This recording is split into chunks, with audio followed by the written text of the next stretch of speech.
India versus Australia cricket की ODI series आज खत्म हो गई है। आज लास्ट मैच था और इस लास्ट मैच में इंडिया ने बहुत धमाकेदार, बहुत बेहतरीन जीत दर्ज की है। हालांकि सीरीज इंडिया नहीं जीती, लेकिन इस लास्ट मैच में विराट कोहली का कैसा परफॉर्मेंस रहा, रोहित शर्मा ने क्यों सुर्खियां बटोरी और इस मैच के बाद हर्षित राणा के साथ साथ गौतम गंभीर की चर्चा क्यों होने लगी, ये सारी जानकारी हमारी साथी रिया बताएंगी। पूरे स्टेट्स के साथ आपको इस सीरीज की और इस खासतौर पर इस लास्ट मैच की जानकारी देंगी। लेकिन शुरू करने से पहले एक सूचना, एक रिकमेंडेशन।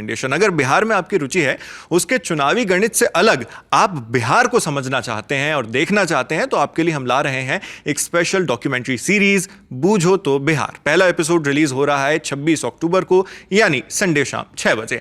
अब लौटते हैं खबर पर। जी रिया, सबसे पहले तो आप मुझे इस जो मैच का लब्बो लुआब है वो बता दीजिए। सीरीज का तीसरा मुकाबला था ये। दोनों देशों के बीच 3 वनडे मैचों की सीरीज खेली जा रही थी। पहले 2 मैच जो कि पर्थ और एडिलेड में हुए, वहां पर भारत को हार का सामना करना पड़ा।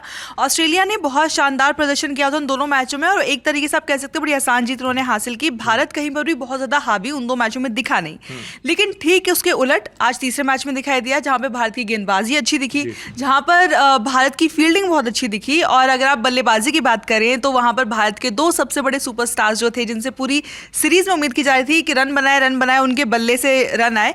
तो एक तरीके से भारत ने जो आखिरी वनडे मैच है ये 9 विकेट से जीता। सीरीज भले अपने नाम नहीं कर पाए, लेकिन ये मैच कहीं ना कहीं कॉन्फिडेंस बढ़ाएगा उनका T20 सीरीज से पहले। और क्योंकि हमको पता है 2 साल बाद वनडे वर्ल्ड कप है और 2 मैच जब आप हार जाते हैं तो आप चाहते हैं कि क्लीन स्वीप ना हो। और भारत ने लंबे समय से ऑस्ट्रेलिया के खिलाफ वनडे सीरीज में कभी क्लीन स्वीप का सामना किया नहीं है, तो ये एक अच्छी चीज रही कि क्लीन स्वीप नहीं हुआ और भारत ने एक तरफा अंदाज में मैच जीता। और आपने यहाँ पर 2 बल्लेबाजों का जिक्र किया जो इंडिया के धाकड़ बल्लेबाज माने जाते हैं, जिसमें पहले तो विराट कोहली का नाम आएगा, जो पिछले 2 मैचेस से डक पर आउट हो रहे थे। आज की परफॉर्मेंस के बारे में क्या कहेंगे? विराट कोहली आज जब मैदान पर आए थे, हमेशा ऐसा होता है जब भी मैदान पर आते हैं तो स्टेडियम में बहुत जोर जोर से कोहली कोहली के नारे लगने लगते हैं। तो शुभमन गिल जब आउट हुए और कोहली मैदान पर आए तब भी वैसा ही चीज़ें नजर आई। कोहली 2 मैचों में डक पर थे, तो इस बार जब उन्होंने पहला रन लिया तो पहला रन लेते ही उन्होंने बड़े ही आप कह सकते हैं एनिमेटेड अंदाज में उसका जश्न मनाया, बड़ा सेलिब्रेशन करते हुए दिखाई दिया और फिर हंसने लगे। और स्टेडियम में भी ऐसा चीयर होने लगा जैसे सेंचुरी उन्होंने बना दी हो। कहीं ना कहीं वो दिखाता है कि काफ़ी दबाव में थे विराट कोहली, क्योंकि लगातार 2 मैच में डक, और पहली बार उनके वनडे करियर में ऐसा हुआ जब उनको 2 मैचों में वो खाता नहीं खोल पाए थे। लेकिन आज अगर रोहित शर्मा से कंपेयर करेंगे तो थोड़ी धीमी पारी थी, लेकिन उन्हें भी अपना 50 पूरा किया। 81 गेंदों में उन्होंने 74 रन की पारी खेली, अपनी पारी में 7 चौके भी लगाए। और जो जिन शॉट्स के लिए विराट कोहली जाने जाते हैं, उनके स्ट्रेट ड्राइव वाले चौके, उस तरीके के सारे शॉट्स आज नजर आए और कहीं ना कहीं दिखा कि लय में है। बहुत इंजॉय कर रहे थे कोहली इस पारी को। अगर आप मैच के दौरान उसको देखेंगे उनको, तो रोहित शर्मा के साथ जिस तरीके से उनकी बातचीत हो रही थी, उनके फेशियल एक्सप्रेशन जैसे थे, जिस तरीके से एनिमेटेड होकर के वो ऑस्ट्रेलियन गेंदबाजों को भी रिएक्ट कर रहे थे, देखकर लगा था कि मैच एंजॉय कर रहे हैं। और उस 50 के साथ एक शायद से बड़ा बोझ उनके ऊपर से उतर गया। और सबसे अच्छी बात यह कि रोहित और कोहली ने मैच जिताया, कि वो आखिर तक वहीं पर टिके रहे, क्योंकि ये एक अलग चीज होती है जब आपको कंडीशन ये दिखाता है कि उनका मेंटल कंडीशन, माफ कीजिएगा, ये दिखाता है कि जिस तरीके से आपको पता है कि गेम का कंडीशन क्या है, उस हिसाब से आपको क्या करना है, कहाँ पर धीमा, कहाँ पर तेज, कहाँ पर कैसे खेलना है, पिच को एनालाइज करना, वो सारी चीज़ उन्होंने की। और एक और अच्छी चीज़ जो आज मुझे पर्सनली लगी कि लोगों ने पिछली बार उनके रिफ्लेक्सेस को लेकर के बहुत सवाल उठाए थे कि बहुत स्लो हो गया, सब कुछ हो गया है। आज एक बहुत कमाल का कैच उन्होंने लिया। आप वो कैच देखिएगा तो आपको समझ में आएगा कि बहुत कम टाइम था, वो नीचे झुके, उन्होंने रिवर्स कप करके वो कैच लिया, तो दिखाता है कि शायद कोहली के रिफ्लेक्सेस उतने भी स्लो नहीं हुआ और अभी बहुत कुछ बचा है उनके अंदर। इन्हीं बातों को लेकर एक और बल्लेबाज जिनका आपने भी बार बार जिक्र किया, रोहित शर्मा, जिन्होंने आज फिर से प्रूव कर दिया कि रोहित हिटमैन शर्मा उन्हें क्यों कहा जाता है।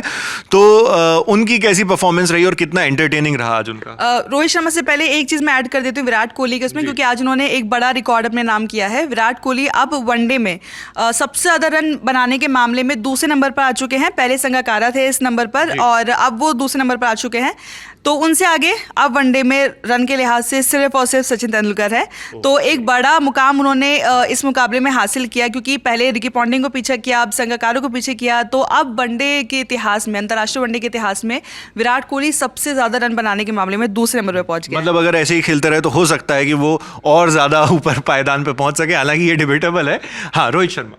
रोहित शर्मा, जैसा आपने बताया, रोहित शर्मा ना पिछले मैच से ही काफ़ी ज़्यादा लहमे दिख रहे थे, क्योंकि पहले मैच में ज़्यादा रन बना नहीं पाए थे, सिर्फ 8 रन उन्होंने बनाए थे। दूसरे मैच में वो आए तो वहाँ पर 70 का क्रॉस किया था उन्होंने स्कोर, और वहाँ पर थोड़ा थोड़ा दिख रहा था कि जो हिटमैन है वो थोड़ी लहमे दिख रहे हैं। और आज के मुकाबले में आपको हिटमैन शर्मा टाइप वाला जो शो था वो कहीं ना कहीं आपको दिखाई देगा कि हाँ, स्टार्टिंग में थोड़ा स्लो खेला, कुछ उनका एक आधा ओवर वो मेडन भी रहा, लेकिन धीरे धीरे जब वो रंग में आए तो उनके बल्ले से बाउंड्री निकलने लगी, उनके शॉट्स नजर आने लगे।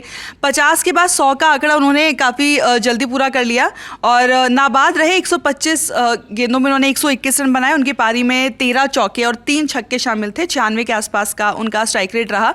तो रोहित शर्मा ने के लिए ना सिडनी का जो क्रिकेट ग्राउंड है वो बहुत लकी रहा है हमेशा से उनके लिए।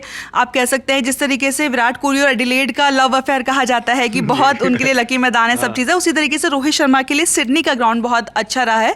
इस मैदान पर वो भारत की तरफ से सबसे ज़्यादा रन बनाने वाले खिलाड़ी हैं सिडनी क्रिकेट ग्राउंड पर, जो बताता है कि अच्छा उनका सुखद यादें रही हैं और उसमें अब एक और सुखद याद जो है वो जुड़ गई है और वो कॉन्फिडेंस देता है आपको। आज वो कॉन्फिडेंस दिखाई दिया, सेंचुरी उन्होंने बनाई। और एक खास बात जो मुझे लगता है कि उन्होंने इस सीरीज से पहले उनको डिमोट किया गया था, कप्तानी से हटा करके कप्तानी शुभमन गिल को दी गई थी, लेकिन इस सीरीज में रोहित शर्मा सबसे ज़्यादा रन बनाने वाले बल्लेबाज रहे, प्लेयर ऑफ द सीरीज रहे।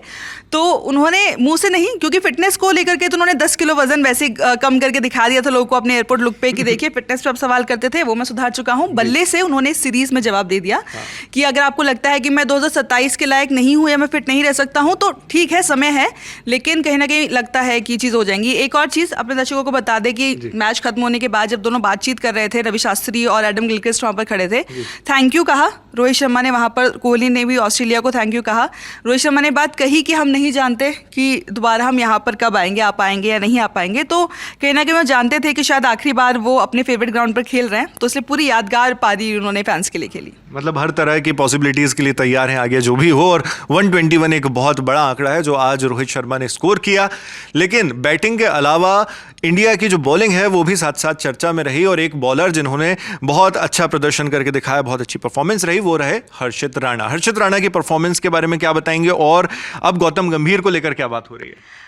हर्षित राणा एक ऐसे खिलाड़ी है जिनको लेकर के जब भी बात होती है तो उनके साथ साथ गौतम गंभीर के पास ज़रूर होती है। वो जब से टीम इंडिया में आए हैं तब से ये चर्चा लगातार होती आ रही है, क्योंकि वो गंभीर के करीबी है, दोनों केकेआर में साथ में रहे हैं, तब वो मेंटोर थे, हर्षित राणा गेंदबाज थे, तो उस वजह से उनको टीम में जगह मिलती है। कई जो केशवकांत करके पूर्व खिलाड़ी हैं, पूर्व क्रिकेटर हैं, उन्होंने कई बार आरोप लगाया कि यस मैन करते हैं हर्षित राणा, सिर्फ इसी वजह से शायद टीम में है। अगर 1-2 दिन पहले मोहम्मद कैफ ने ये बयान दिया था कि जैसी बात मोहम्मद सिराज और जसप्रीत बुमराह की गेंदबाजी में है उस टाइप के पेसर हर्षित राणा है नहीं, कोई खास क्वालिटी उनकी गेंदबाजी में है नहीं। तो आज हर्षित राणा का अगर आप स्पेल की बात करेंगे तो 8.4 ओवर उन्होंने डाले जिसमें उन्होंने 4 विकेट लिए और उनका मतलब रन उन्होंने दिए थे 39। तो कहीं ना कहीं राणा का जो परफॉर्मेंस है वो गौतम गंभीर के लिए भी एक बहुत रिलैक्सिंग पॉइंट है, क्योंकि वो हमेशा स्टैंड लेते आए हैं। जब लोगों ने ट्रोल किया हर्षित राणा को तब उन्होंने हमेशा कहा कि आपको इस 23 साल के गेंदबाज का पीछा छोड़ देना चाहिए, उसको खेलने दीजिए।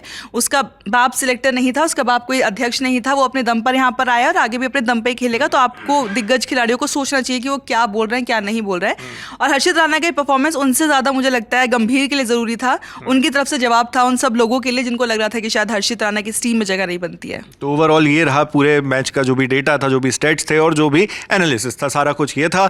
और हर्षित राणा को लेकर अब एक तरह से गौतम गंभीर की पसंद पर या उनके सिलेक्शन पर ठप्पा लग गया है कि लो जी, इन्हें अगर आप हमारे ऊपर सवाल कर रहे थे इन्हें सिलेक्ट करने के लिए तो ये है इनकी परफॉर्मेंस। और बाकी आपने अगर मैच देखा तो आपको क्या इंटरेस्टिंग लगा हमें कमेंट बॉक्स में लिखकर जरूर बताइएगा। आपके लिए सारी जानकारी लेकर आई थी हमारी साथी रिया।